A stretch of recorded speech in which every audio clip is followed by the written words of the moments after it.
आज मैं कक्षा 10 विषय इतिहास एनसीईआरटी सामाजिक विज्ञान में भारत और समकालीन विश्व 2 इतिहास का पहला अध्याय प्रारंभ कर रहे हैं। टॉपिक है यूरोप में राष्ट्रवाद का उदय। मैं इस टॉपिक पर प्रकाश डाल रहा हूं। 1848 में एक फ्रांसीसी कलाकार फ्रेडरिक सारियू ने 4 चित्रों की एक श्रृंखला बनाई। इनमें उसने सपनों का एक संसार रचा जो उनके शब्दों में जनतांत्रिक और सामाजिक गणतंत्रों से मिल कर बना था। इस श्रृंखला के पहले चित्र में यूरोप और अमेरिका के लोग दिखाए गए हैं।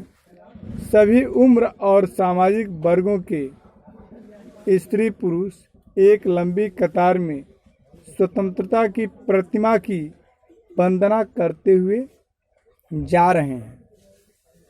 आपको याद होगा कि फ्रांसीसी क्रांति के दौरान कलाकार स्वतंत्रता को महिला का रूप प्रदान किया करते थे।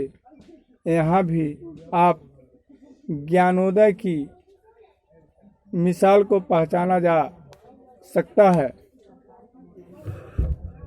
जो उनके एक हाथ में है और दूसरे हाथ में मनुष्य के अधिकारों का घोषणा पत्र।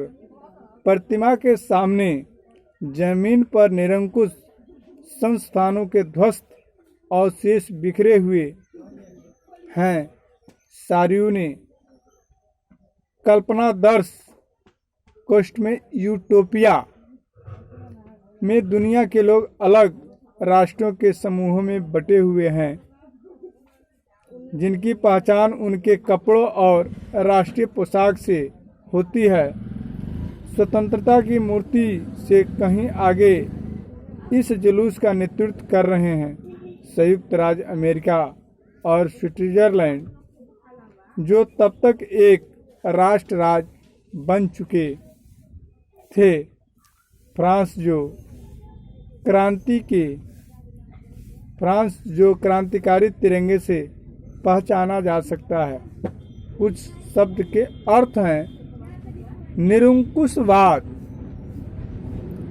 ऐसी सरकार या शासन व्यवस्था जिनकी सत्ता पर किसी प्रकार का कोई अंकुश नहीं होता।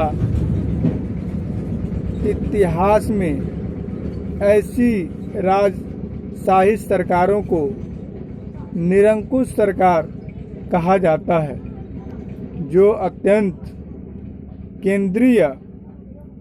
केंद्रीकृत सैन्य बल पर आधारित और दमनकारी सरकारें होती थी।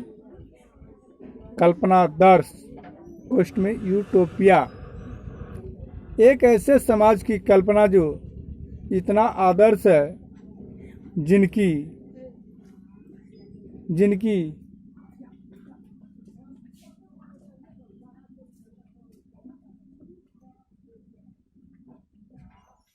आदर्श है कि उनका सरकार साकार होना असंभव होता है।